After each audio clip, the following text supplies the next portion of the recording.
Name one player that you wished you got. Neymar. Pep গার্দিওলার উত্তরটা তো নিজের কানেই শুনলেন। তাকে প্রশ্ন করা হয়েছিল এমন একজন খেলোয়াড়ের কথা বলুন যার সাথে খেলতে পারলে খুশি হতেন, কিন্তু সেই সুযোগ হয়নি। সেই প্রশ্নের জবাবে পেপ গার্দিওলা বলেন, ভালো প্রশ্ন। এরপর তিনি নাম নেন নেইমারের।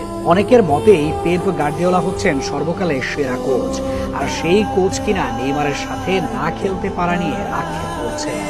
যিনি খুশি হতেন নেইমারের সাথে খেলতে পারলে, অথচ কার্লো আনচেলত্তি কিনা নেইমারকে পাত্তাই দিচ্ছেন না।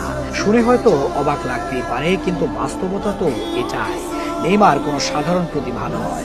হয়তো মেসি, রোনালদোর কারণে তিনি আলোচনায় কম ছিলেন, কিন্তু তিনি ছিলেন ডিফেন্ডারদের জন্য এক বড় আতঙ্কের নাম, যিনি অনায়াসেই সবাইকে ধোঁকা দিতে পারতেন।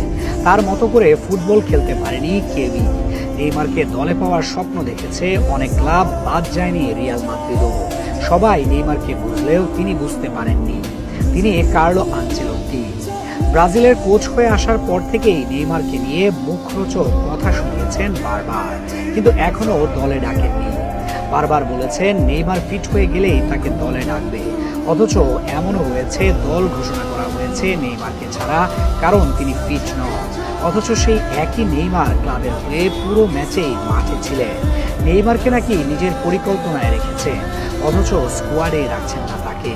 এ যেন মুখে মধু, অন্তরে বিষ। পেপ গার্দিওলা ঠিক যেন মুদ্রার উল্টো দিকে থাকা আরেকজন ব্যক্তি, যিনি শুধু নেইমারের সাথে খেলতে পারলেই খুশি হতেন। ব্যাপারটা সেটাই নয়। এই নেইমারকে দলে পাওয়ার জন্য চেষ্টা চালিয়ে যান তিনি। যখন পেপ গার্দিওলা কোচ ছিলেন বায়ার্ন মিউনিখে, সেখানে তার প্রথম টার্গেট ছিল নেইমার।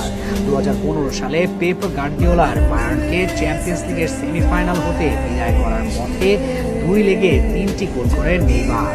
তখন থেকে যেন তিনি আরো বড় ফ্যান হয়ে যান ব্রাজিলিয়ান এই তারকার। চেষ্টা চালিয়েছিলেন, তবে পাননি নেইমারকে। অথচ সেই একই নেইমারকে যেন পাত্তাই দিচ্ছেন না আনচেলত্তি। তিনি মনে করেন নেইমারের চেয়েও ভালো খেলোয়াড় অনেক আছে।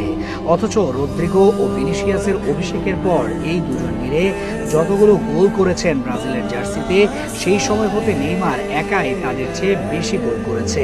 তাও কিনা তিনি দেশের জার্সিতে মাঠে নামেননি গত 2.5 বছর ধরে। এতে আসলে বোঝা যায় নেইমার কত বড় মাপের খেলোয়াড়। সামনে বিশ্বকাপ, ব্রাজিলও চাইবে শিরোপা উল্লাসে মেতে উঠতে।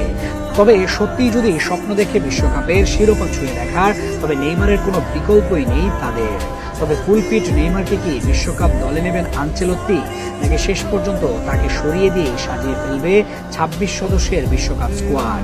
সেটা না হয় সময়ই বলে দেবে।